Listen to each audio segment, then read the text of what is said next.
Shalom, I Connect Admin Share the Truth. Pada hari yang ke-10 ini, kita mau berbicara dari surat Rasul Paulus tentang hidup berpadanan dengan Injil.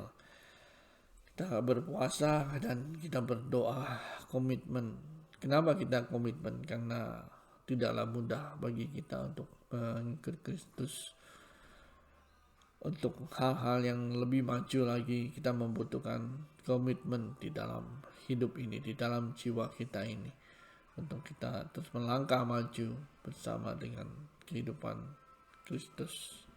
Mari kita baca Filipi 1 ayat 27 sampai 30. Dan sehat supaya tetap berjuang. Dalam bahasa Inggrisnya, striving and suffering for Christ. Hanya hendaklah hidupmu berpadanan dengan Injil Kristus, supaya apabila aku datang, aku melihat, dan apabila aku tidak datang, aku mendengar bahwa kamu teguh berdiri di dalam satu roh dan sehati sejiwa. Berjuang untuk iman yang timbul dari berita Injil. Dengan tiada digentarkan sedikit pun oleh lawanmu, bagi mereka semua itu ada tanda kebinasaan. Tetapi bagi kamu adalah tanda keselamatan, dan itu datangnya dari Allah.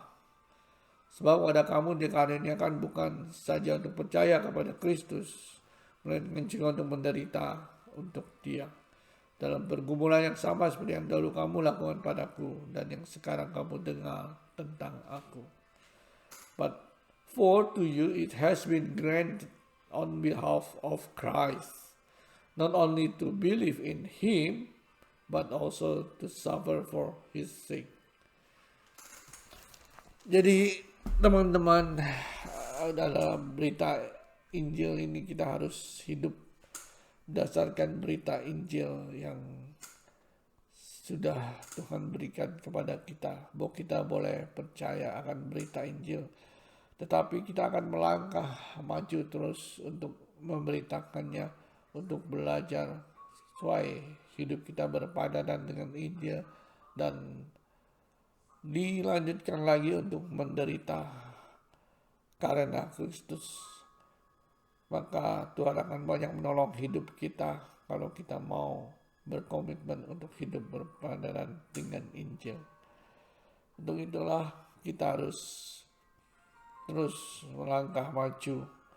Kita harus mengingatkan diri kita sendiri untuk kita hidup berpadanan dengan Injil, tetapi kita juga menderita karena Injil yang kita beritakan. Ada suatu kehormatan bagi kita untuk kita boleh terus hidup bersama dengan Kristus.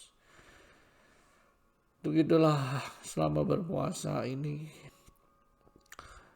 bahwa kita diingatkan bahwa hidup kita adalah diselamatkan karena anugerah Tuhan yang begitu besar kepada kita. Kita boleh percaya kepada Injil Kristus, tetapi kita akan dilanjutkan lagi bahwa kita boleh menderita karena Injil itu, karena kita memberitakannya dan hidup berpadanan dengan Injil yang Tuhan berikan kepada kita.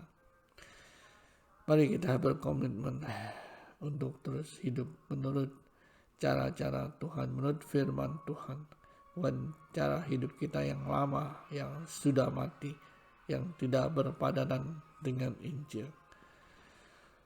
Tuhan Yesus memberkati.